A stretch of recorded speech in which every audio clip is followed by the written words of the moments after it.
Welcome to Presha law tutorial. Hello learners, कैसे हैं आप? आई होप आप अच्छे होंगे और अपनी स्टडी कर रहे होंगे।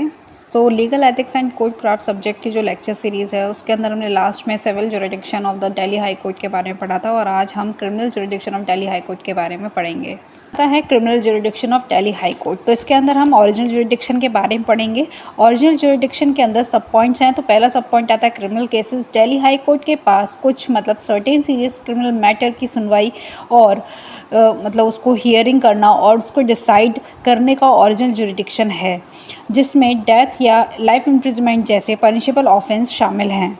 द नेक्स्ट आता है बेल एप्लीकेशन। बेल एप्लीकेशन के अंदर इसमें कोर्ट में सीरियस क्रिमिनल मैटर्स में एंटिसिपेटरी और रेगुलर बेल सहित बेल एप्लीकेशन पर विचार किया जाता है।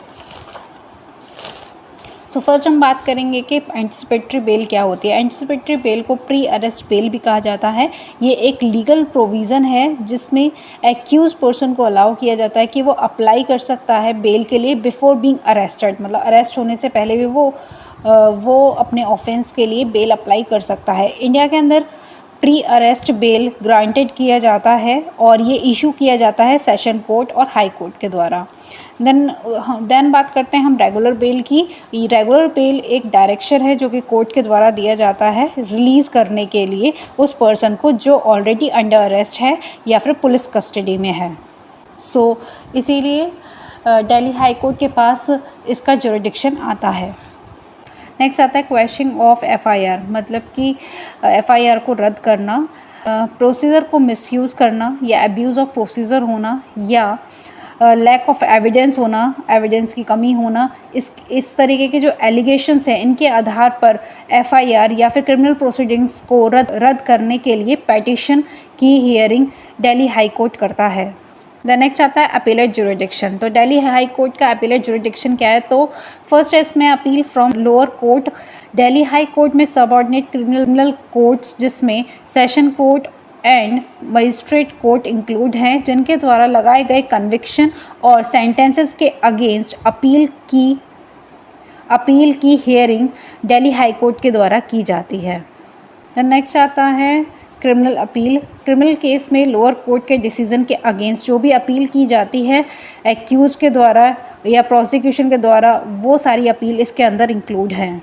देन नेक्स्ट आता है रिवीजन पेटिशन में Delhi high court lower courts द्वारा जो भी पास किए गए ऑर्डर हैं उसको चैलेंज देने वाली रिवीजन पेटिशन पर विचार कर सकता है, पर शर्त है कि कोई लीगल एरर या प्रोसीजर इरेगुलरिटी का एलिगेशन होना चाहिए।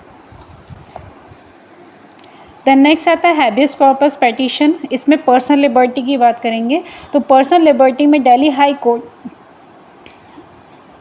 नेक्स्ट आता है हैबियस कॉर्पस पेटिशन। इसके अंदर हाई कोर्ट पर्सनल लिबर्टी को प्रोटेक्ट करती है। Delhi high court unlawful detention arrest को एड्रेस करने और पर्सनल लिबर्टी की प्रोटेक्शन को इंश्योर करने के लिए हैबियस कॉर्पस पेटिशन को सुनता है। उसकी सुनवाई दिल्ली हाई कोर्ट में की जाती है।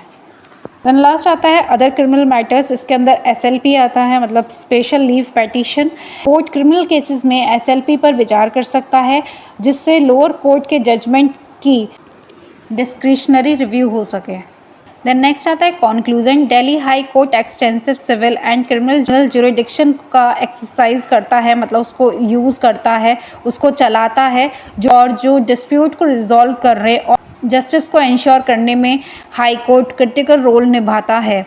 इसका jurisdiction high value civil suit and complex commercial disputes से लेकर सीरियस क्रिमिनल मैटर और फंडामेंटल राइट्स के इशू तक के केसेस, वैरायटी ऑफ जो केसेस हैं उसको कवर करता है। यह कॉम्प्रेसिव जुरिडिक्शन को लीगल इश्यूज़ के एक वाइडर रेंज को एड्रेस करने और इफ़ेक्टिव एडमिनिस्ट्रेशन ऑफ जस्टिस को बनाने में अपना कंट्रीब्यूशन देता है।